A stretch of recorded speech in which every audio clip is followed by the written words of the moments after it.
coração do homem, né? Um negócio doido. Deus abençoe sua vida, minha filha. Continue dando graça a você, te enchendo de unção, guardando a sua voz, porque tu é uma potência nas mãos de Jesus e tu sabe disso. Quem achou, diga aleluia. 12 de Atos dos Apóstolos, rapidinho, abre aí. Vamos ler. Versículo 1, está escrito assim: naquele tempo, Herodes, o rei, estendeu as mãos sobre alguns da igreja para maltratá-los e matou a espada Tiago, que era irmão de João. E vendo que isso era do agrado do povo judeu, continuou mandando prender a Pedro. E eram os dias dos asmos. E havendo prendido, encerrou na prisão, entregando-o a 4 quaternos de soldados para que o guardassem, querendo apresentá-lo ao povo depois da Páscoa. Ele estava guardado na prisão, porém a igreja fazia contínua oração por ele e a Deus. E quando Herodes estava para o fazer comparecer nessa mesma noite, estava Pedro dormindo entre os 2 soldados, ligado com 2 cadeias, e os guardas diante da porta guardavam a prisão. E eis que sobreveio o anjo do Senhor, e resplandeceu uma luz na prisão, e tocando a Pedro no lado, o despertou, dizendo: levanta-te depressa. E caíram-lhes as cadeias das mãos. Você pode dizer um amém? Amém. Olha para cá. Olha para cá. 40 segundos e eu começo a pregar rapidinho, tá bom? Eu perguntei se vocês me ouvem, vocês disseram que sim, beleza? Agora a gente vai otimizar essa comunicação de outro jeito. Eu vou te fazer uma outra pergunta e você vai me responder com uma palma. Você não vai precisar verbalizar a sua resposta, beleza? Eu te pergunto, tá ligado? Você só bate uma palma, tá ligado? Pode melhorar, tá ligado? Tem muita gente para pouquíssima palma, tá ligado? Muito bom. Quando eu disser glória a Deus, você vai dizer aleluia. Quando eu disser aleluia, você dirá glória a Deus. Aleluia. Glória a Deus. Tá ligado? Muito bom. Quando eu disser vivo, você não vai dizer morto. Se eu disser vivo, você vai jogar a sua mão animado pro alto, vai chamar o nome de Jesus, porque ele está vivo. Vivo. Tá ligado? Amém. Dormiu. Glória a Deus. Ai. Glória a Deus. Aleluia. No amém só diz amém. Amém. Vivo. Dormiu. Ah lá, viu? Jesus, acorda esse povo, Senhor. Acorda, meu Pai. Amém, irmãos? Fiquem aqui comigo, por favor. Queria um tecladista pentecostal. Tem um tecladista pentecostal mesmo, que eu fiquei sabendo que o povo aqui é pentecostal. Amém, irmão? Amém. Vocês estão muito acanhados com o meu gosto, o povo do fogo. Vocês estão muito acanhados. Amigo, usa se você puder colocar um pad, que ele está bem chique, bonito. Olha pra cá. Tá ligado? Glória a Deus. Aleluia. Aleluia. Aleluia. Morto. Morreu. O sangue de Jesus tem poder. Olha pra cá. É esse mistério. Só que eu vou pedir pra você abaixar um pouquinho. Aleluia. Queridos, livro de Atos dos Apóstolos, lido aqui para vocês essa noite, ele constrói uma ponte entre os registros da vida de Jesus e da vida de seus apóstolos, ilustrando para nós como o nosso Cristo continuou a guiar, abaixa só mais um bocadinho de nada, continuou a guiar a igreja sob os influxos do Espírito Santo, que não só foi no período do 1º século, mas continua sendo até os dias atuais e permanecerá até Jesus voltar para nos buscar, o responsável de transmitir as verdades da palavra, para que através destas verdades haja um crescimento orgânico no corpo do Senhor, isto é, nós como igreja. Lucas foi o célebre responsável de ter escrito este livro, ou tratado teológico, como ele fez questão de citar, e o fez como uma segunda parte de sua obra, ou extensão da primeira, já que a mesma leva o seu nome, Evangelho segundo escreveu Lucas. O livro de Atos tem como um dos focos principais, não sendo o principal, mas um dos, destacar na primeira parte do livro, do capítulo 1 ao 12, a vida de Pedro, do 13 ao 28, a vida de Paulo, ambos instrumentos usados por Deus para pregoar o evangelho, ganharem almas para o reino de Deus. Só que Atos também, além de ser tido e chamado por muitos como o evangelho do Espírito Santo, ele apresenta para nós milagres estrondosos que são registrados desde o seu capítulo 1 até o último capítulo, capítulo 28. Milagres épicos, ilustres e extraordinários. Só que eu, Amanda, costumo dizer que o milagre mais extraordinário inserido nesta narrativa, o milagre mais épico, o milagre mais lindo, mais estrondoso e barulhento é o da conversão. Então, muito mais importante que fazer aqui um cego ver, um mudo falar, um paralítico andar, um morto voltar a viver, é o Espírito de Deus, por intermédio da pregação do Evangelho, convencer um pecador perdido da justiça, do pecado e do juízo. Amanda, você está dizendo para nós que não crê nos milagres que você citou outrora? Eu estou dizendo para você que eu creio, e enfatizando que a prioridade do Senhor, biblicamente falando, é salvar. Amém? Isso é tão poderoso e bíblico ao mesmo tempo, que Lucas narrou no seu capítulo de número 1, a partir do versículo 8, as seguintes palavras: ficai em Jerusalém, olha o que Jesus disse aos seus discípulos: ficai em Jerusalém, até que do alto vocês sejam revestidos de poder, e vocês serão minhas testemunhas na Judéia, Samaria, Jerusalém, até os confins da terra. Capítulo 2, a Bíblia diz que eles estavam reunidos no mesmo lugar, orando unanimemente por aproximadamente 10 dias, quando repentinamente ouviram do céu som como que de um vento veemente e impetuoso que encheu toda a casa. Foram vistas por eles línguas repartidas como que de fogo, que pousou sobre cada um deles. E eles falavam em novas línguas, segundo o Espírito lhes concediam que falassem, e todos foram cheios do Espírito Santo de Deus. Você observa aqui no capítulo 2 que após a manifestação deste poder, a primeira coisa que Pedro fez foi pregar. Porque o Espírito nos habilita e nos capacita para isso, a pregoar o Evangelho. Nós somos cheios do Espírito Santo para pregoar o Evangelho de Jesus. Pedro pregou um sermão cristocêntrico que resultou na conversão de quase 3.000 almas. 4:4 diz que ele repetiu o mesmo sermão, pregou Cristo novamente, e o número dos salvos dobrou, saltou de 3 para quase 5. 8, nós vemos Filipe levado pelo Espírito até o eunuco, superintendente de Candace, para anunciar-lhe a boa nova do Evangelho de Jesus. E resultado, você, como um bom frequentador nato da escola bíblica dominical, sabe que aquele eunuco confessou Jesus como Salvador, entendendo da pessoa pelo qual o profeta messiânico se referia no capítulo de número 53 era o Cristo. Ele passou pelo batismo nas águas e a partir daquele dia seguiu o seu caminho feliz, porque entendeu que ele não achou, mas ele foi achado pelo Salvador de sua alma. O 9, Saulo foi interrompido por Jesus. Ouça-me, por favor. Não foi Saulo que foi atrás de Jesus, Jesus foi atrás do Saulo e o salvou. 10, Cornélio, alcançado pela palavra de Deus, Pedro usado como instrumento para pregar o Evangelho a ele. No 11, as comunidades gentílicas de Antioquia da Síria também foram alcançadas, porque o Evangelho de Jesus chegou até eles.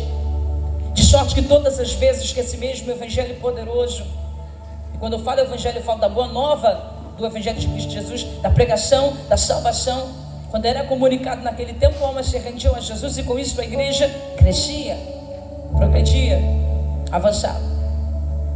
Dentro desta narrativa, nós estamos observando agora uma autoridade romana chamada Herodes Agripa I, se levantando contra a igreja por conta de um crescimento exponencial. Disse Lucas, naquele tempo, por aquele mesmo tempo, mandou, ordenou, decretou Herodes para que lançasse as mãos sobre uns da igreja, a fim de os maltratar. E ele fez passar a fio de espada Tiago, irmão de João. Vendo que isso era do agrado dos judeus, ele prosseguiu mandando prender a Pedro. E eram os dias dos pães asmos. Dos dois apóstolos nominalmente citados aqui, você percebeu que um deles foi morto pelas mãos de Herodes, inconformado com o crescimento da igreja. O segundo apóstolo citado aqui, preso, Pedro. Um morreu e o outro ficou. Todos nós sabemos. Um perdeu a vida e o outro a liberdade. Isso nós também sabemos. Agora a pergunta que eu faço aqui nessa noite, bem rápida, pergunta rápida para fazê-lo pensar comigo e não sair daqui em nenhum momento, é esta: se o Deus que nós servimos, prestamos culto, reverência, adoração, devoção, o mesmo Deus cuja Bíblia que está aberta em nosso colo faz questão de mencioná-lo como Senhor, Deus, Rei, soberano, que se assenta sobre um alto e sublime trono, que usa o globo da terra como escabelo para descansar os pés. Se Ele é Deus e tem poder sobre a vida, autoridade sobre a morte, tudo e todas as coisas das mãos, a pergunta que eu lhe faço no intuito de fazê-lo pensar também é: por que Ele permitiu aqui um ir e o outro ficar? Você concorda comigo que tanto Tiago quanto Pedro eram importantes para o Evangelho, sim ou não? Você concorda comigo que tanto um quanto o outro eram figuras marcantes e importantes para a propagação do reino de Deus, sim ou não? Você e a Bíblia também concordam comigo que eles estiveram presentes em momentos icônicos do ministério de Jesus, mostrando figuras marcantes? 22:39 de Lucas está escrito que Jesus, tomado por uma angústia, sofrendo de uma ansiedade, ele entrou no Jardim das Oliveiras para orar, e ao lado de fora ele deixou 3 mais íntimos, Pedro, Tiago e João ficaram ali fora, os 3 íntimos. 22:39 de Lucas. 17 de Mateus está escrito que eles presenciaram um pedaço do vislumbre da glória ao ver a face de Jesus se transfigurar. João 14:6, eles ouviram da boca de Jesus: eu sou o caminho, a verdade e a vida, e ninguém vem ao Pai se não for por mim. Eu ficaria aqui até amanhã, mas eu não quero cansar você mais, citando inúmeras referências de momentos icônicos que os 3 íntimos estavam, provando para você que tanto um quanto o outro foram úteis para pregoarem o Evangelho de Jesus. Mas eu torno a perguntar, para que você pense comigo, sendo assim, por que um se foi e o outro ficou? Se eram úteis de igual modo, por que um morreu e o outro sobreviveu? A resposta que a gente tem dificuldade de digerir é esta: todo poder, domínio, sabedoria, soberania pertencem a Deus para fazer o que quiser, no momento e na hora em que decidir. Você pergunta: manda, me explique, e eu te respondo: a uns este Deus salva na morte, outros Ele salva da morte. Você entendeu? Aqui tu percebeu então que o trabalhar de Deus foi o mesmo de uma forma diferenciada, não há favoritismo. Tiago foi salvo na morte, Pedro foi salvo da morte. Então nós concluímos a primeira lição: o Deus que está no vale também é o que está na montanha, o que está na escassez é o que está na bonança, o que dá a vida tem poder de tomá-la. Ele é Deus, e como Deus faz o que quer, na hora que quer, no momento que quer, ainda que a nossa mente bugue e não consiga entender. Agora vamos lá, vamos considerar o que Tiago, irmão do Senhor, escreveu em sua epístola no capítulo 1, versículo 3. Eu amo falar isso. Gente, é necessário falar, repetir e repetir e repetir quantas vezes forem necessário. Olha só, Tiago disse assim: irmãos, tende por motivo de gozo, alegria, quando vocês passarem por muitas provações, lembrando que as provações produzirão sobre vocês a fé, e a fé por consequência trará a vocês perseverança.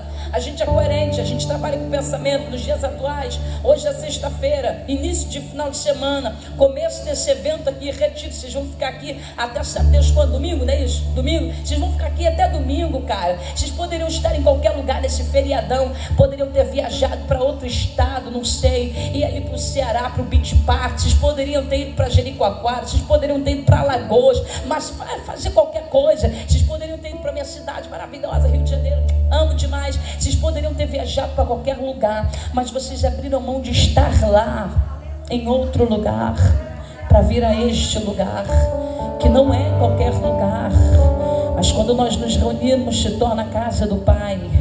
Então, já que você abriu mão de estar em outro lugar para vir a este lugar, não estranhe se da noite para o dia tudo que dava certo na sua vida virar de cabeça e começar a dar errado. Amanda, sou adolescente, não estranhe se da noite para o dia tudo que progredia na sua vida regredir. Eu tenho uma notícia para dar: para alto, baixo, preto, branco, pardo, índio, amarelo, rico, pobre, careca, cabeludo, gordo, magro, alto e baixo, é esta. Bem-vindos ao Evangelho sofredor de Cristo Jesus.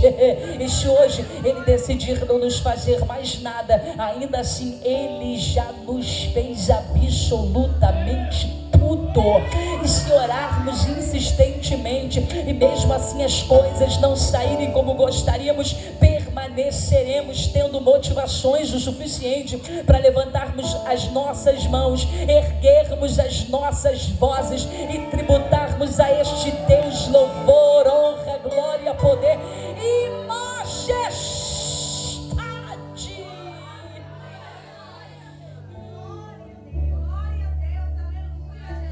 Você diz para mim, Amanda, que eu tenho motivo para adorar a Deus desconhecendo os meus problemas.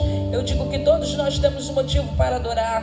A graça, irmão, que nós não merecemos, essa redentora e salvadora de Jesus repousa sobre nós. Por isso nós temos motivo para sermos gratos. Todos nós aqui que somos amantes das sagradas letras sabemos o que significa graça, sim ou não? Graça de Deus é oportunidade de salvação concedida a um pecador perdido por intermédio do sacrifício de Jesus. Aonde? Na cruz. Olha o que Paulo escreveu aos Efésios no capítulo de número 2, versículo 8.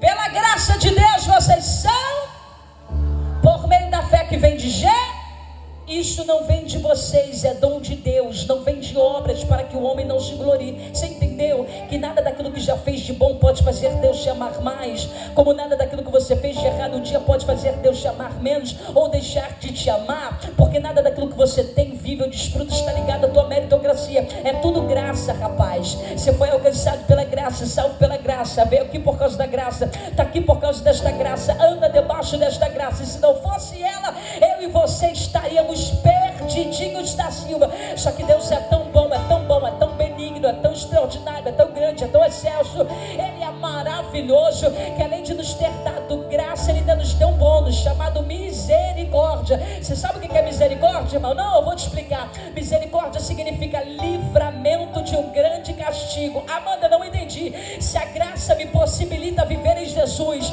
aquilo que eu não mereço, que é a salvação, a misericórdia me priva de viver aquilo que eu merecia. O que nós merecíamos por causa do nosso pecado? Inferno, juízo, condenação, cólera, ira de Deus. Sabemos todos nós que viemos de Adão. Adão, tronco embrionário da humanidade. Adão pecou, logo todos os que vieram depois de Adão nasceram debaixo do pecado, merecedores do inferno, merecedores da ira, merecedores da condenação eterna. Mas Deus é bom, irmão. Eu ficaria aqui citando Romanos para você, mas eu cansaria muito a tua mente. Eu não quero te cansar porque a hora não me permite, mas eu cito um texto do profeta no Antigo Testamento, onde ele teve a capacidade de, mesmo vendo a sua pátria ser destruída, os patriotas da nação levados para o cativeiro, muros e portões da cidade que ele tanto amava ateados safando, ele teve coragem de declarar: as misericórdias do Senhor, olha só, não eram nem serão, elas são eternas, eternas, eternas, eternas.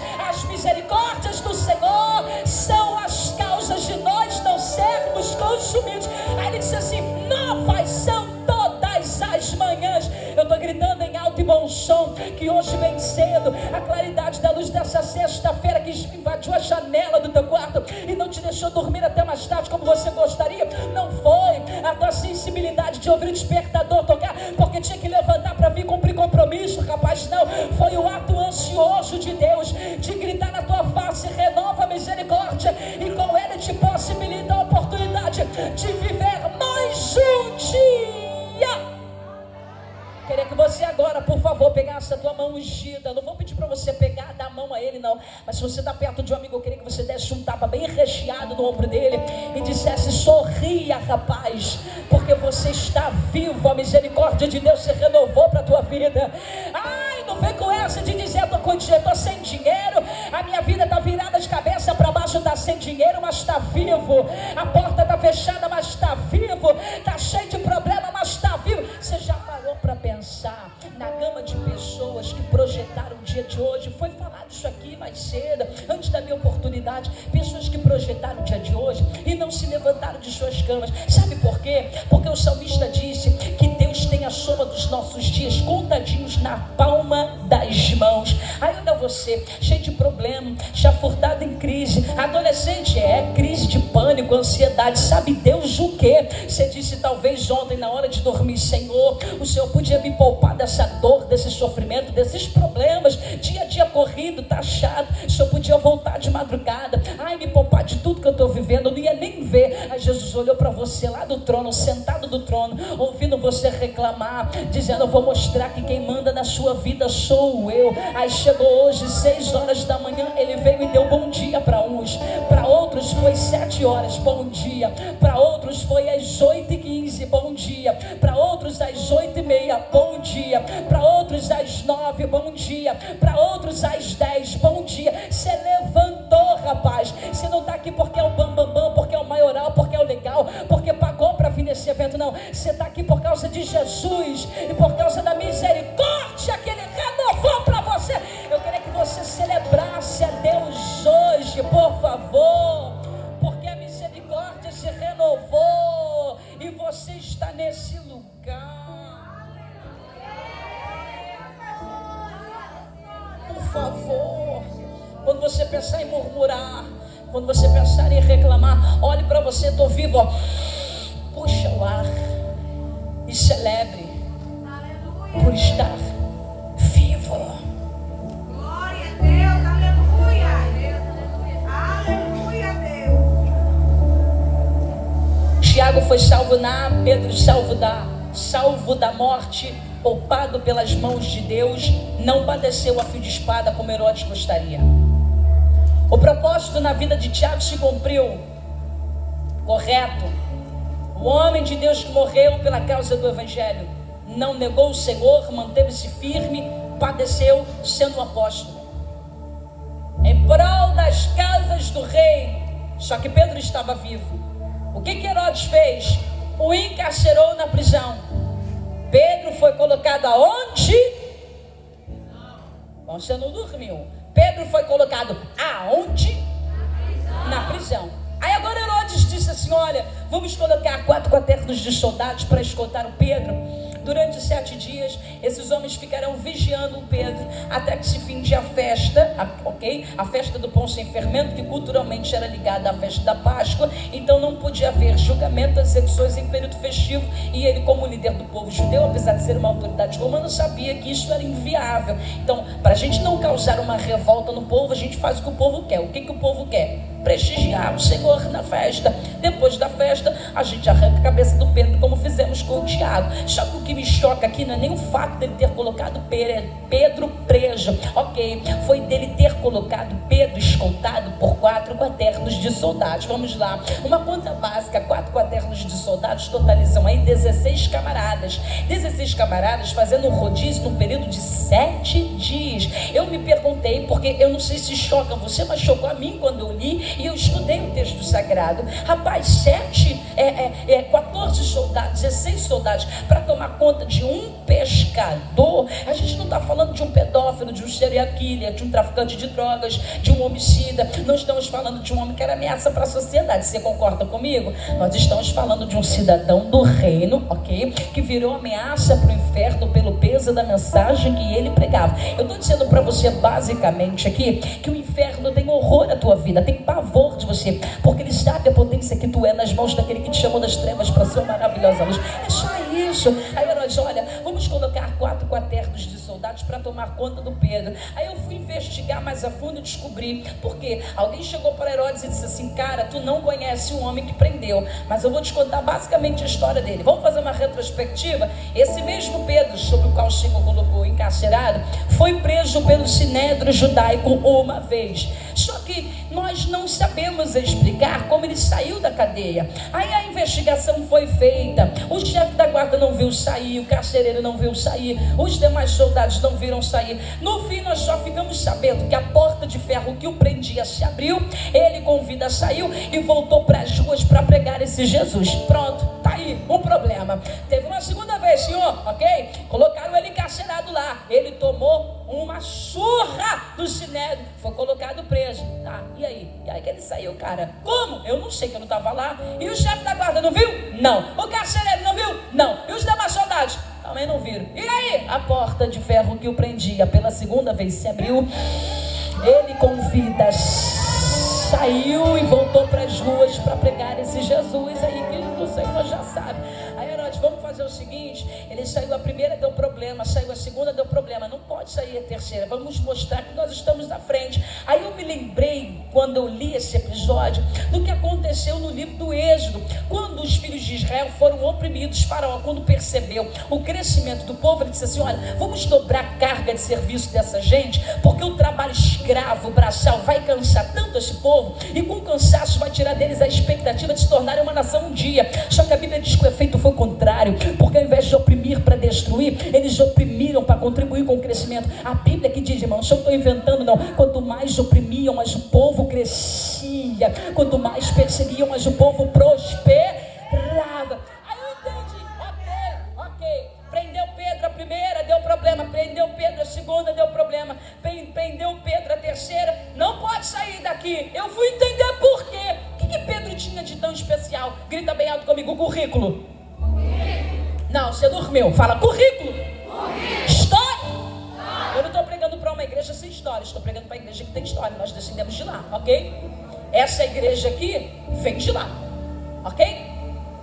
Isso aqui, esse movimento aqui começou, foi anunciado por Jesus em Cesareia, Mateus 16, comprado a preço de sangue na cruz do Calvário, nasceu enquanto ele estava sendo morto, quando foi furado, e foi inaugurada no Pentecostes no capítulo 2. Isso aqui não vem daqui, vem de lá. Estou falando de história. Estou falando de história. Ninguém caiu de paraquedas aqui. A igreja não caiu de paraquedas aqui. Aí eu fui investigar. Pedro, caraca, isso é lindo. O Pedro foi quem? Um homem problemático que negou Jesus 3 vezes. Alguns dizem assim. Só que eu amo a Bíblia, porque eu percebo que a graça é poderosa e ela redefine a história de quem é alcançado por ela. Ele não é só um homem que negou Jesus 3 vezes, é o apóstolo da igreja. O homem que recebeu de Jesus a oportunidade de se assentar à mesa e recomeçar no ministério. Então vamos trabalhar a partir daqui. É o camarada que em Atos capítulo de número 1 ouviu de Jesus: fique em Jerusalém até que recebam poder. Capítulo 2, recebeu o poder, pregou 3.000. Pronto, problema. Capítulo 3, ele estava subindo o templo na hora nona para orar. Não era para fofocar, falar mal da vida dos outros. Ele estava subindo para orar. Avistou o paralítico pedindo dinheiro. Ele disse: olha, não temos prata nem ouro, mas o que eu tenho te dou. Levanta no nome de Jesus. Tem Jesus, levanta. O homem levantou, gente. Capítulo 4, versículo 4, ele pregou de novo. Não eram mais 13, eram quase 5.000 salvos. Entendeu? Capítulo de número 5. Ananias e Safira morreram porque mentiram, não a Pedro, mas ao Espírito que usava o Pedro no período da oferta. Você entendeu? Capítulo 6, ele disse: olha, nós não podemos abrir mão do ensino da palavra e da oração. Vamos separar homens para o diaconato. Visão, líder que tem visão. Separou 7 homens, dos 7, primeiro levantado, o grande apologista do Novo Testamento chamado Estevão. Você conhece ele? Pois é, ele mesmo. Capítulo 9, versículo 32. Vem, Pedrão, olha para Enéas que está sentado, está sentado, travado há quase uma década, e diz assim: receba a saúde. O cara simplesmente levanta e volta a andar. Versículo 42 do mesmo capítulo, ele sobe as escadas do cenáculo e se dá conta: Tabita está morta, corpo está gélido, não tem sinais vitais. Ele estende as mãos depois da oração e diz: Tabita, eu te mando no nome de Jesus, levanta-te. Ela reviveu. Você entendeu isso aqui? Capítulo de número 10, ele pregou: Cornélio, olha que coisa linda, a porta para os gentios estava se abrindo, se expandindo. Chegou no capítulo 11, comunidades gentílicas de Antioquia da Síria alcançados foram pela mesma palavra. No capítulo capítulo 12, Herodes, trava enquanto dá tempo, para enquanto dá tempo. Então nós entendemos a gama da responsabilidade do Pedro. Toda a raiva do Herodes contra ele não tinha a ver com o que ele vestia, comia ou calçava, mas estava no peso da história e da mensagem que ele pregava. Eu posso falar para você, adolescente, falam da tua roupa, mas nunca foi tua roupa, do teu sapato, mas nunca foi teu sapato, do jeito que você prega e canta, mas nunca foi o jeito que você prega e canta. É sobre quem você prega e canta, é sobre o Cristo que chamou você. Você está entendendo agora? Está entendendo o mover? O porquê do Herodes está... entendi. Discernir o movimento. O intuito, colocar uma mordaça na boca do Pedro, mas ele foi chamado por Jesus. Um homem que sabe que foi chamado, por que foi chamado e por quem foi chamado, não se prostra diante de ameaça, não se rende ao sistema. Quando Daniel ficou sabendo que o decreto irrevogável foi assinado, que ninguém poderia orar a nenhuma autoridade que não fosse o rei Dário, a primeira coisa que Daniel fez foi orar, como era de costume. Posso te dar um recado aqui? Não abandone o teu posto por conta de ameaças. Não largue a responsabilidade que Jesus te confiou por causa de um follow no Instagram. Deixa seguir, deixa largar, deixa excluir. Você não foi chamado para agradar todo mundo. Eu sei que você ouve muito da sua mãe, tu não é Maria, vai com as outras. Não é mesmo. Você foi chamado para outro sistema, pregar Jesus. Martinho Lutero, no ano de 1517, pregou as 95 teses, mesmo sabendo que ele corria risco de ser morto pela Igreja Católica. Pregou descaradamente. E eu amo ler que ele ainda teve a audácia de gritar em alto e bom som para que todos tivessem conhecimento da verdade que estava em seu coração. A paz, se possível. A paz, se possível, a gente vai seguir a paz. Mas a verdade da cruz, a qualquer preço, mesmo que custe a minha vida.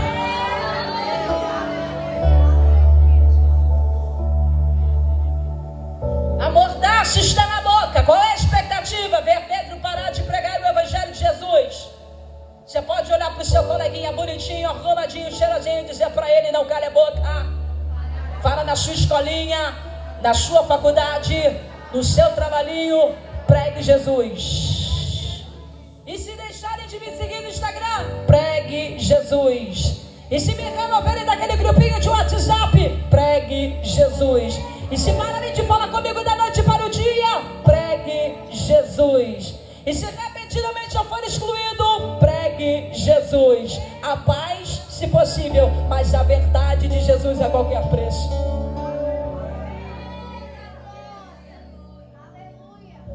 Foi preso, o irmão foi preso, estava encarcerado. Aí a Bíblia diz que os queridos irmãos da igreja decidiram orar. O que os irmãos foram fazer? Orar. Tá? Orar. Eles não foram questionar o problema, eles não foram criticar a situação, eles não foram reclamar com Deus, eles foram orar. E a oração foi essa: tira ele de lá, tira ele de lá, tira ele de lá. O Pedro não morreu, olha para mim, porque estava debaixo de uma palavra profética. Isso explica muita coisa. O porquê da igreja ter passado por tantas situações e não ter parado, nem fechado as portas. Porque ela não é dela, mas de quem chamou ela. Entende? Entende? O corpo só funciona porque tem uma cabeça. Se arranca a cabeça, não presta para mais nada o corpo. A cabeça desse corpo se chama Jesus. E enquanto ele estiver no corpo, o corpo vai continuar andando. Pedro estava debaixo de uma palavra, como a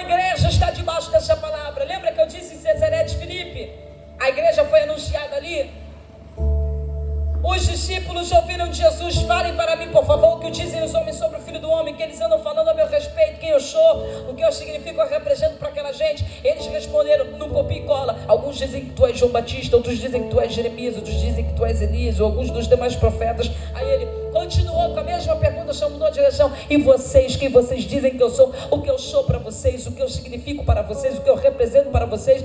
A multidão ficou em silêncio. João não falou nada, Tiago maior nada, Tiago menor nada, Simão Zelote nada, Judas Iscariotes nada. De repente levantou-se o Simão e disse: tu não és João Batista, Elias, Jeremias, nem nenhum desses profetas, tu és o Cristo, o Filho do Deus Altíssimo. Aí vem Jesus salientando a frase: bem-aventurado é você, Simão, porque não foi tua carne nem teu sangue quem te revelaram, mas foi o meu Espírito. Eu te digo que tu és Pedro, e sobre a pedra eu edificarei minha igreja, e as portas do inferno não prevalecerão sobre ou contra ela. Eu quero que você entenda, por favor, que quando Jesus fala sobre pedra aqui, igreja, ele não está falando que Pedro é a igreja, não.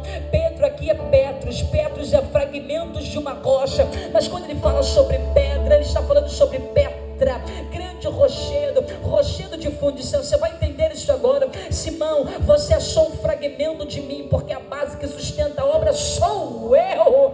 Simão, a palavra é essa: enquanto eu for a base que vai segurar aquilo que vou confiar nas tuas mãos, as portas do inferno não prevalecerão contra a minha igreja. Você é igreja, você é igreja, você é igreja. Por isso entrou pandemia, saiu pandemia, a igreja continuou de pé. Entrou crise, saiu crise, a igreja permaneceu de pé. Entrou governo, saiu governo, a igreja continuou de pé. Entrou desgoverno, depois sai também, a igreja permanecerá de pé. Porque é legal? Não. Porque é forte? Não. Porque aprendeu a apanhar da vida? Não. Porque tem costas quentes? Não. Porque é experiente? Não. Porque tem um cabeça, e esse cabeça é quem comanda. Esse cabeça não está morto. Peraí, ele morreu sim, mas ao terceiro dia ele ressuscitou. Esse cabeça se chama Jesus. E eu não sei se você crê, mas eu creio. Ele está em nosso meio.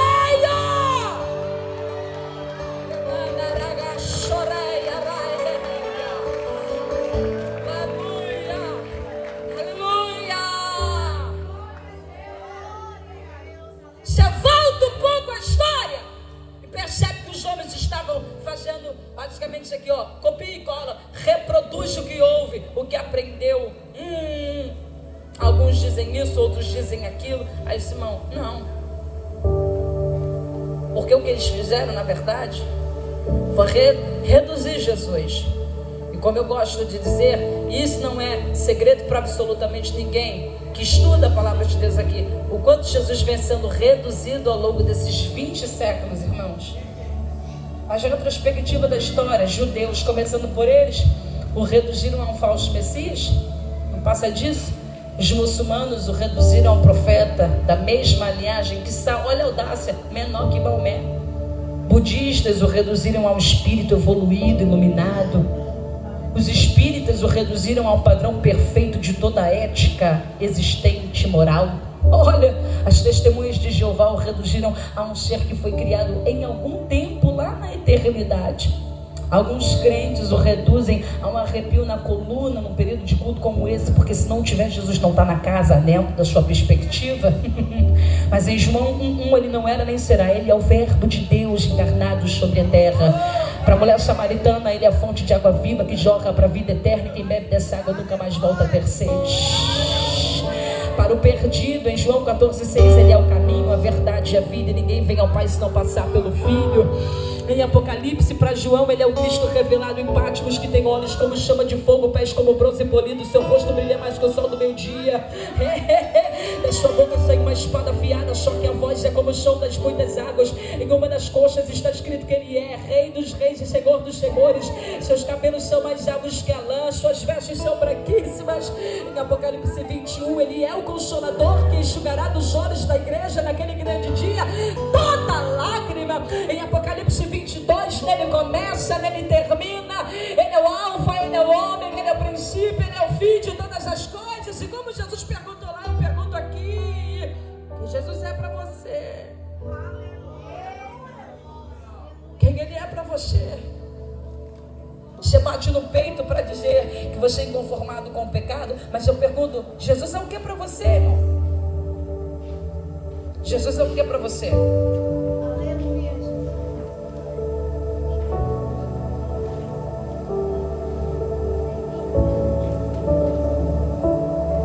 Ele é pedra de esquina que sustenta esse edifício. É graças a Ele que nós estamos aqui. Você percebe que a igreja entende como foi chamada, por que foi chamada, por quem foi chamada, quando não tem mais solução, o que fazer, e eles decidem orar.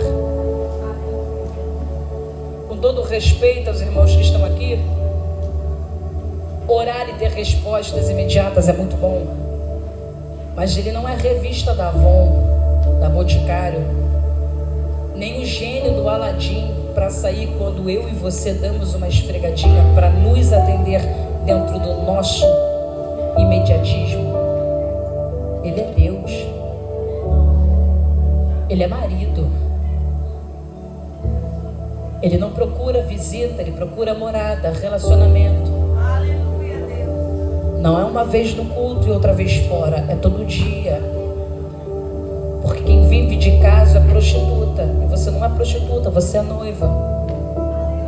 E noiva tem intimidade.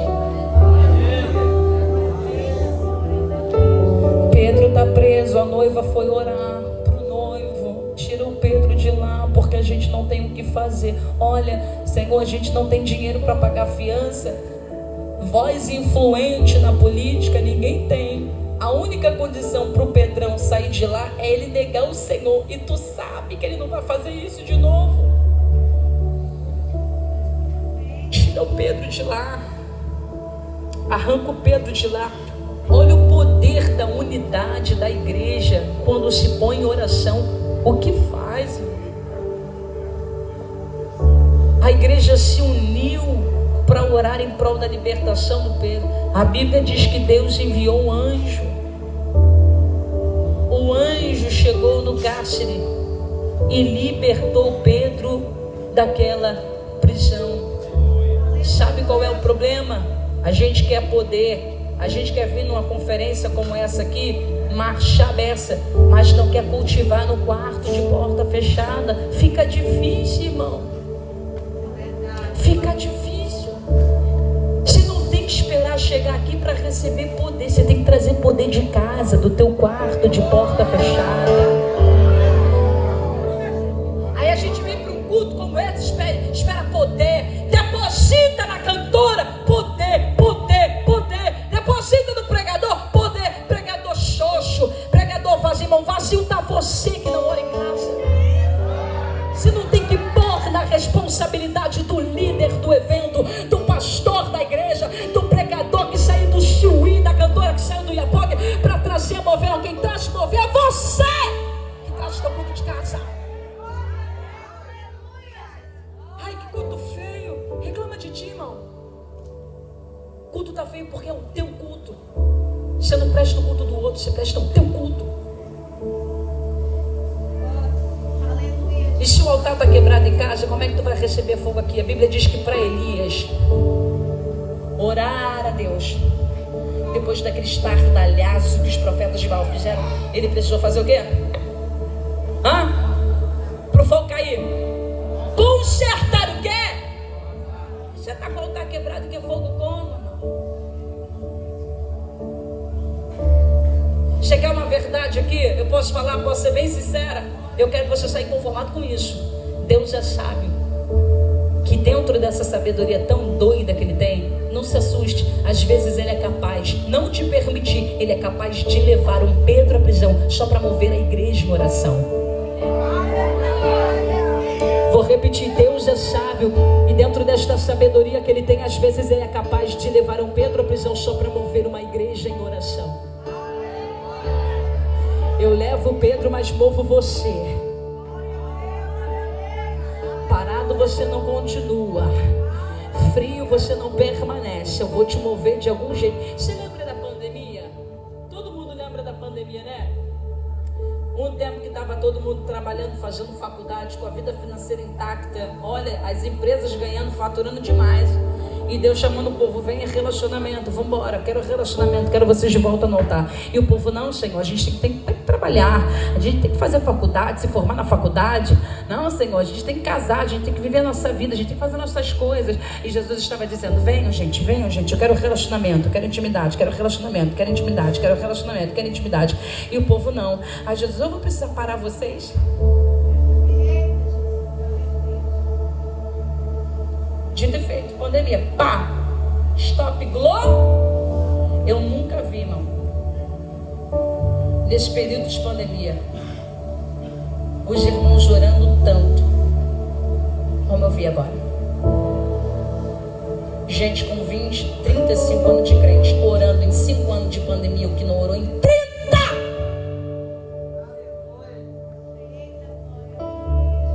Sabe o que Jesus disse aos seus discípulos no princípio secreto ensinado por ele, Mateus 6? Ele disse assim, olha, quando vocês orarem, não sejam como os escribas, porque os escribas fazem isso aqui, eles são mentirosos.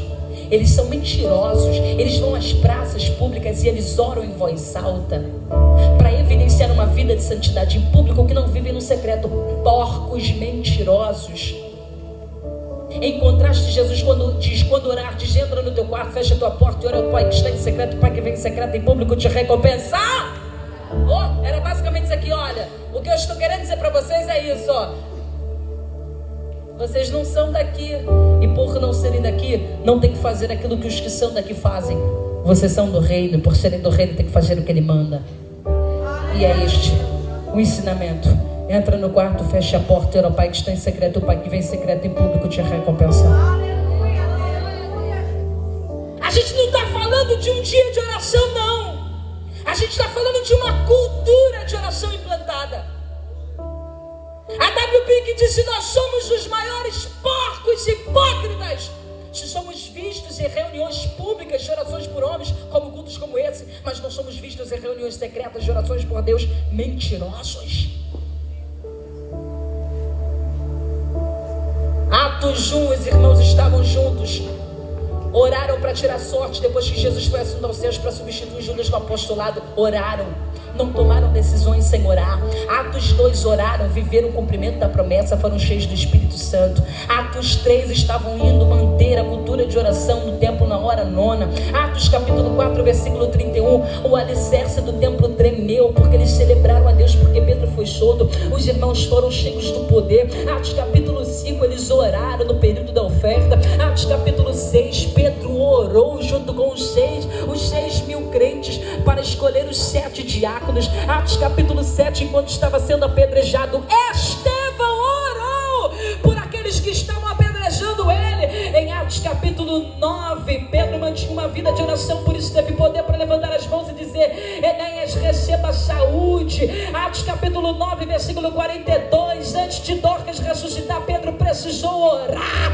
Atos capítulo 10, enquanto ele orava, Jesus revelou para ele, rapaz, a visão de répteis que te dei foi para você entender que não tem esse problema, os gentios são meus, eu vim para eles também. Mata e come, Pedro.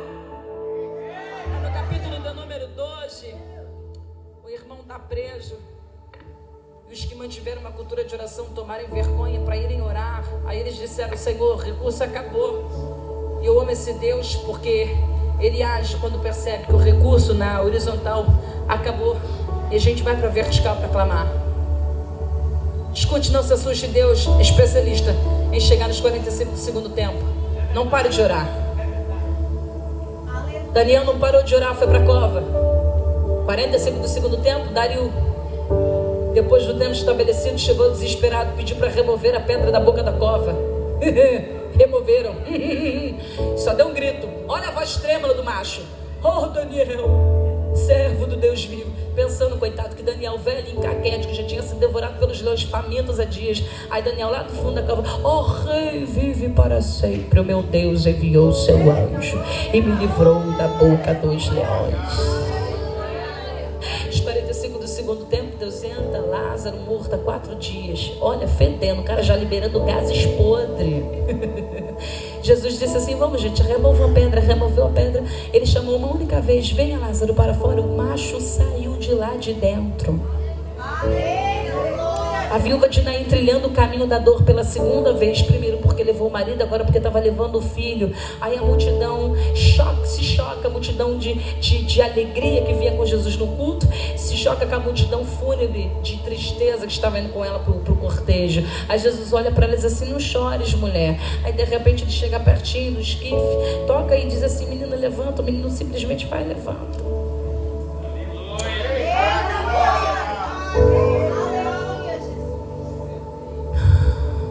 Olha para ele.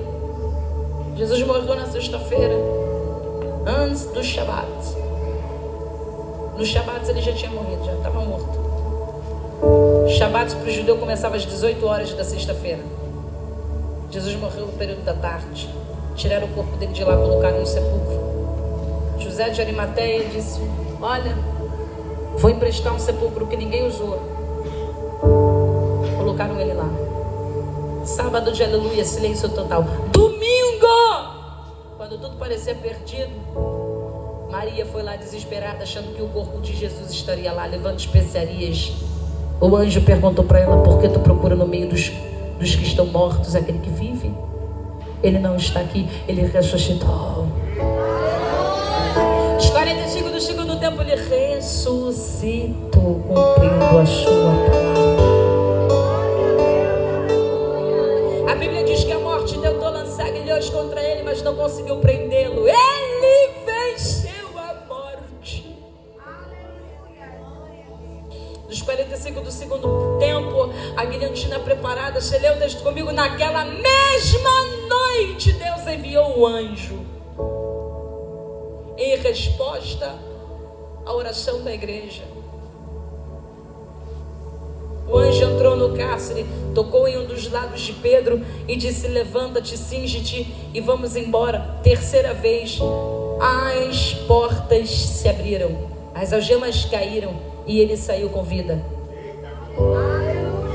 Eu fecho a minha participação pequena. Eu quero de verdade, eu falo isso do fundo do âmago da minha alma. Desculpe se eu te frustrei, se não fui do jeito que você criou uma expectativa para você. Me desculpe. Desculpa nada, que eu não tenho que pedir desculpa pela maneira como Deus trabalha. Vai reclamar com ele.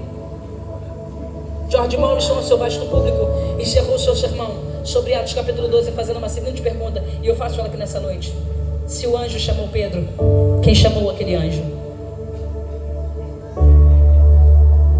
Se o anjo buscou Pedro, quem buscou aquele anjo? Vamos resgatar a cultura de oração? Eu quero que você se levante do seu lugar aí agora. Eu quero que essa palavra tenha feito um rombo na tua alma. Eu quero que o Espírito de Deus grite dentro de você: toma vergonha na tua cara. Volta para aquele lugar secreto que eu estou com saudade de ouvir você me chamar, se relacionar comigo, ser meu amigo. Volta, volta, volta. Eu quero ouvir tua voz de novo. Quanto tempo faz que você não fala com Jesus? Quanto tempo faz que eu não falo com Jesus no secreto? Oh, o Senhor está me chamando também essa noite. Aleluia. Aleluia. Quanto tempo faz que você não chora? Quanto tempo faz que você não sente saudade dele? Resgata a cultura de oração agora. Eu quero que você feche os teus olhos, mas abra a tua alma para Jesus aí. Eu quero que você se abra para Ele. Vamos orar nessa noite, por favor. Senhor, nós não estamos só inconformados com o pecado, mas nós estamos inconformados com a nossa falta de oração, que também é um pecado. Porque quando não oramos, nós oramos mais ao Deus errado. Quando não oramos, nós comunicamos para Deus a mesma mensagem que Adão comunicou quando possuiu o fruto que foi proibido: não preciso de você, Deus. Quando nós não oramos, nós estamos nos demonstrando para Ele autossuficientes. Deus, para quê? Se você se garante na força do teu braço, fala: Jesus, me perdoe por todas as vezes eu ter depositado na força do meu braço aquilo que eu devia ter colocado debaixo dos meus joelhos em oração. Me perdoe, Jesus. Peça a Ele perdão por não ter orado esse tempo todo. Você está quantas semanas sem ler a Bíblia, minha filha? Eu não estou falando de devocionar o café com Deus Pai, não. Eu estou falando de ler a Bíblia, de ter intimidade com as sagradas letras. Quanto tempo faz que você não lê, que você não medita? Quanto tempo faz que você não ora? Quanto tempo faz que você não fala em línguas estranhas? Vamos. Fala para Ele, confessa teu pecado para Ele. Jesus, eu não oro há muito tempo. Já tem meses, já tem anos. Eu não choro há tantas semanas. Eu não sinto a tua presença há tanto tempo. Fala para Ele: me perdoe por esse pecado, de pecado da negligência. Há quem diga que primeiro amor se perde. Não, irmão. O primeiro amor não se perde, se substitui. A gente não perde o primeiro amor, a gente só substitui por algo que é mais conveniente aos nossos olhos. Mas Jesus está te chamando hoje: resgate o primeiro amor, resgate o primeiro amor, resgate a paixão, que os teus olhos voltem a brilhar para Ele, que o teu coração volte a arder por Ele, que a tua vida volte a queimar por Ele. Clame a Ele nessa noite. Nós estamos perdendo essa cultura de oração. A igreja primitiva orava. Onde nós estamos, irmãos? A igreja orava naquele tempo. Por que nós paramos de orar? Por que nós paramos de buscar? Fale com Ele aí. Eu sei, a vida está cômoda, né? O trabalho está em dia, o salário está legal, você está se formando na faculdade, aí não tem problema, né? Você deixa Jesus de lado. É por isso que eu amo a igreja primitiva, e ela precisa nos inspirar nos dias atuais, porque mesmo que os irmãos fossem lançados nas arenas, sendo despedaçados por leões, eles continuavam com sorrisos nos olhos, na boca, e celebravam a Deus em orações. Morriam gratos e felizes por estarem se entregando ao Senhor até o último suspiro de suas vidas. Oh Senhor, nós queremos, assim como eles, também morrer para nós, para o nosso eu, para o nosso ego, para as nossas vontades, mas buscar o Senhor. Nós queremos buscar o Senhor. Faça essa oração para Ele, faça essa oração para Ele. Vamos.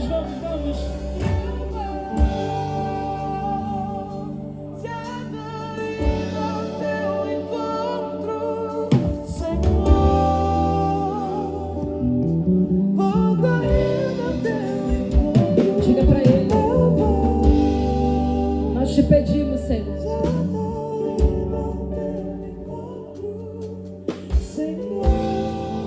É desejo do nosso coração te buscar.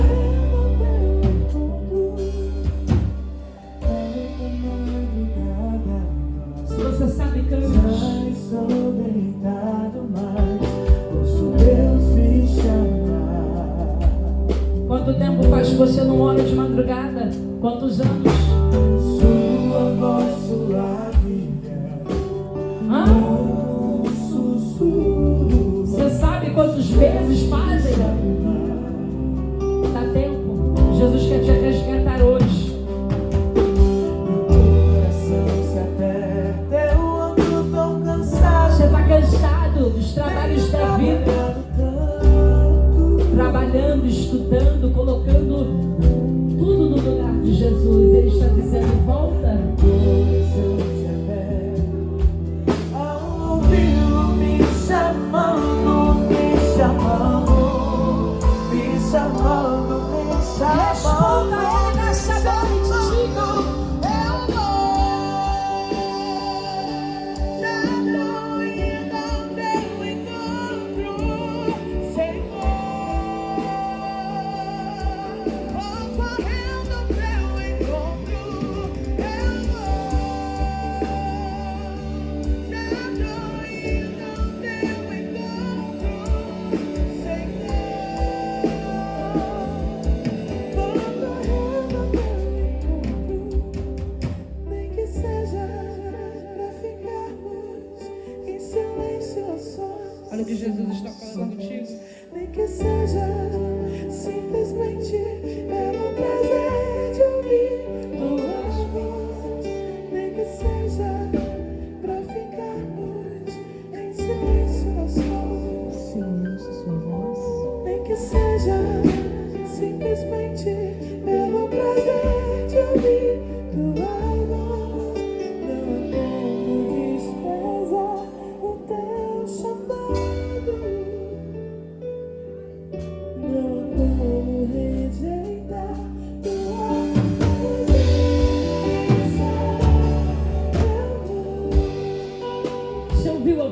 Deus aqui hoje? Você sentiu o Espírito de Deus ministrando ao seu coração aí? Eu queria fazer uma pergunta aqui antes de entregar para o nosso líder. Você pode manter seus olhos fechados. Meu desejo é que o Espírito grite mesmo dentro de você. Eu queria saber se existe alguém aqui em nosso meio, nesse retiro, que estava afastado. Estou usando o verbo no passado porque eu creio que Deus é poderoso para convencer você. Estava afastado do lugar da oração, da intimidade. Estava afastado dos caminhos do Senhor, mas deseja hoje fazer uma aliança, refazer uma aliança com Jesus, se reconciliar com o Senhor. Se você está em nosso meio, só levanta o seu dedo indicador para que nós possamos te conhecer. Amanda, eu quero voltar para Jesus. Levante o dedo. Amanda, eu quero renovar a minha aliança. Levante o dedo. Amanda, eu quero confessar a Jesus como meu Salvador. Só levantar seu dedo. Há alguém em nosso meio? Nós vamos orar por tua vida também. Alguém? Tem um jovem ali, você pode glorificar o nome de Jesus? Você pode celebrar. Eu queria que o nosso líder fosse ali orar por ele. Oh, aleluia. Esse jovem levantou as mãos aqui. Você pode agradecer ao Senhor? Amém? Tem mais alguém? Tem mais alguém, irmão? Amém? Tem mais alguém? Qual é o nome desse jovem? Qual é o seu nome, meu filho? Mateus. Tem outro jovenzinho aqui? Que bênção. Ou tá vindo fazer companhia? E o seu? Qual é o seu nome? O seu? Henrique. E o seu? Josué. Mateus, Henrique e Josué. Vamos orar por eles aqui, irmãos, celebrar a obra perfeita do nosso Deus. Pai, nós te louvamos pela vida do Mateus, do Henrique e do Josué. Obrigada, Jesus, porque tão novos. Eles foram chamados pelo Senhor para esse tempo. Eu te agradeço porque esse dia está sendo marcado na agenda do Senhor como o tempo em que o Senhor estabelece algo novo para a vida desses adolescentes. Eu sei que o Senhor é poderoso para fazer na vida deles, na vida dessas meninas que estão vindo aqui agora. Cumpra o teu querer e a tua vontade, que a tua graça as alcance, as transforme, as salve. Que o Senhor possa fazer uma obra perfeita de um jeito que ninguém mais pode, só o Senhor. Fizestes na vida do Pedro problemático, transformando-o em pescador de almas. Que eles se tornem pescadores de almas e que eles possam usar até mesmo suas vidas como um testemunho vivo do poder e da transformação que a sua palavra causa em nós. Nós, como igreja de mãos estendidas, os abençoamos e celebramos este primeiro dia com os teus filhos vindo diante da tua presença, reconhecer que só o Senhor tem poder para salvar, curar, libertar e transformar. Eles, a partir de hoje, serão, de fato, inconformados com este tempo. Eles transformarão a mente deles para experimentarem, a partir de agora, a boa, perfeita e agradável vontade de Deus. Se você está feliz e grato pelo que o Senhor fez, aplauda o nome do Senhor, dê um abraço nessa jovem, nesse moço, e que o nosso Deus te abençoe. Eu vou. Acabou? Que isso, gente?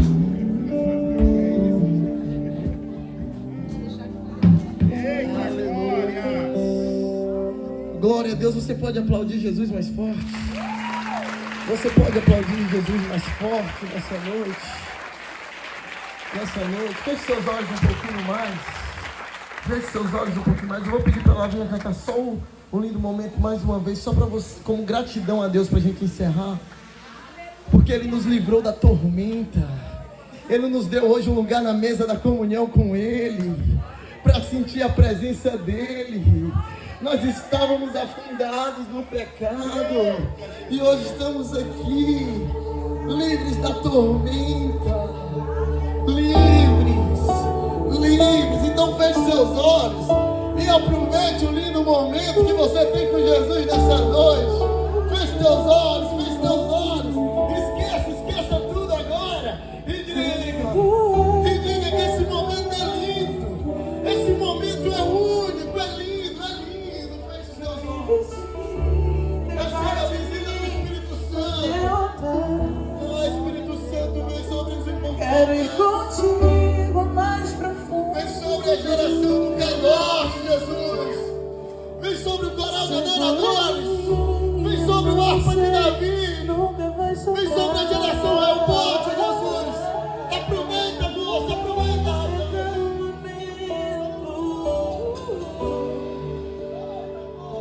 Que me visita e faz de mim o teu altar. Feche teus olhos, aproveite.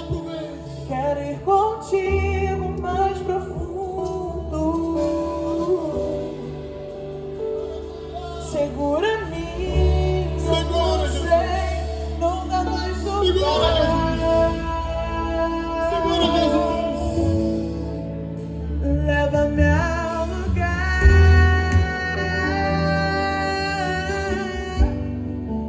onde só você desfrutamos o momento. Te amo, meu papai.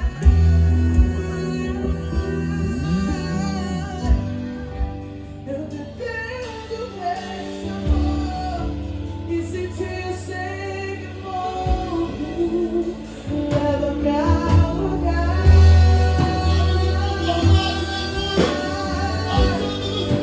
onde só você desfrutamos o momento. Te amo, meu papai.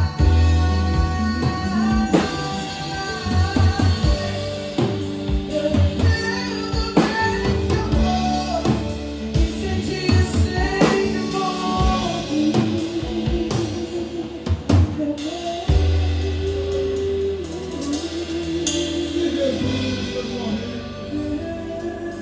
Se Jesus, você está perdendo. Se Jesus não vai sumir. Me chegou,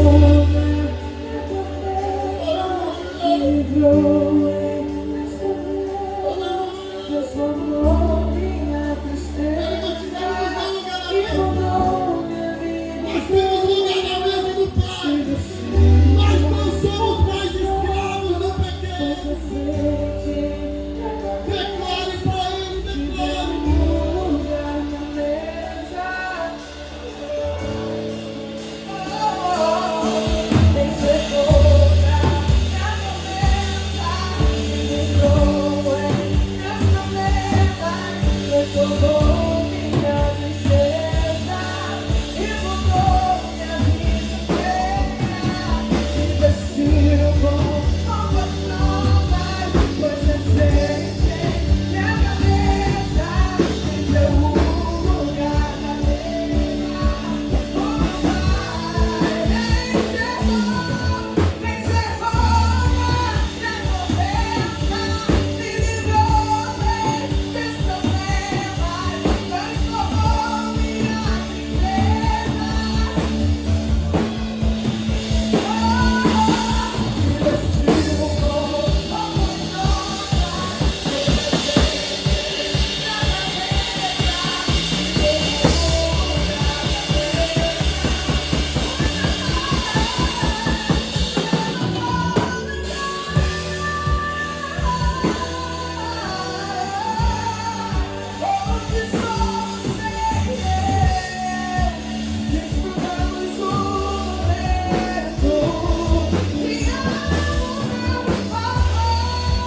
somos privilegiados. Pega essa mensagem que foi pregada hoje e começa a valorizar mais o Pai que você tem. Tem intimidade com Ele. Fomos confrontados hoje pelo Pai, porque o Pai não nos rejeitou, mas o Pai quer a gente perto. O Pai não quer a gente naquelas rodas da escola. O Pai não nos quer naquela rodinha da faculdade, quando Ele não é celebrado. O Pai não nos quer naquele relacionamento que nos afasta da presença dEle. O Pai não quer a gente seguir influência que não tem Deus na vida. O Pai tem intimidade. O Pai não te rejeitou, rapaz. O Pai não te rejeitou, moça. Então saia daqui com vontade de valorizar o Pai que você tem mediante a palavra pregada, dizendo: Pai, quero ter intimidade contigo. Pai, não quero momentos de oração, não quero campanhas de oração, quero vida de oração, Pai. Quero saber por que vim a essa terra. Quero saber, Pai. Aleluia. Aproveite a mensagem que foi pregada. Aproveite este ambiente e saia daqui com a consciência: Pai, eu vou te valorizar na escola. Eu vou te valorizar nas minhas redes sociais, Pai. Eu vou te valorizar, Pai, na minha faculdade, no meu trabalho. Sou agente teu no reino. Vou pregar teu evangelho. Posso não impactar como Pedro, mas vou pregar teu evangelho, Pai. Vou te valorizar, Pai. Saia daqui com essa consciência, para a glória do Senhor Jesus. Aplauda Jesus uma vez mais. Aleluia, aleluia. Podemos assentar, queridos, para a glória do Senhor Jesus. Que privilégio, que honra, que privilégio, que honra nós temos de ser alcançados pela graça do nosso Senhor. Certamente, jovens, esses momentos são especiais em nossas vidas. Eu sei que às vezes é difícil, né, entender o Evangelho. Entender porque os nossos colegas na escola podem compartilhar certas coisas, certas músicas, e nós não podemos. Eu sei que às vezes com 13 anos, 14 anos, alguns com mais aqui, né, 25, 30, parece bobagem. Mas Jesus nos traz para cá, para esses ambientes, para nos confrontar, nos trazer de volta, conforme a mensagem pregada hoje de confronto. E é uma oportunidade de uma vez mais sairmos daqui deste encontro, como vários jovens de vocês saíram, né? Hoje o Henrique aqui, o Josué, veio outro rapaz aqui do Arco de Davi. Mas eu fico muito grato, muito feliz, porque o Henrique e o Josué, os dois meninos que vieram aqui, eles não eram da geração Hellbot, começaram a participar há pouco tempo, participando nas campanhas de oração, e nós nunca pressionamos eles para serem cristãos. Ah, vocês querem ser crente? Nunca.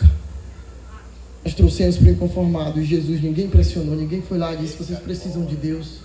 Eles vieram, e são mais dois, assim como o Matias, que está aí no meio de vocês, que ano passado veio para o Inconformados aqui, ainda não era cristão, e aqui ainda endureceu um pouquinho, ficou: não, acho que eu estou tomado da emoção, vou esperar um pouco mais. Quando chegou lá em Breu Branco, o Espírito Santo pegou ele e disse que a perna tremeu. Hoje o Matias é um dos meus principais jovens ali no Breu, está em toda a campanha, abre a igreja, ora pelo enfermo, o enfermo levanta da cama, e o reino de Deus continua avançando.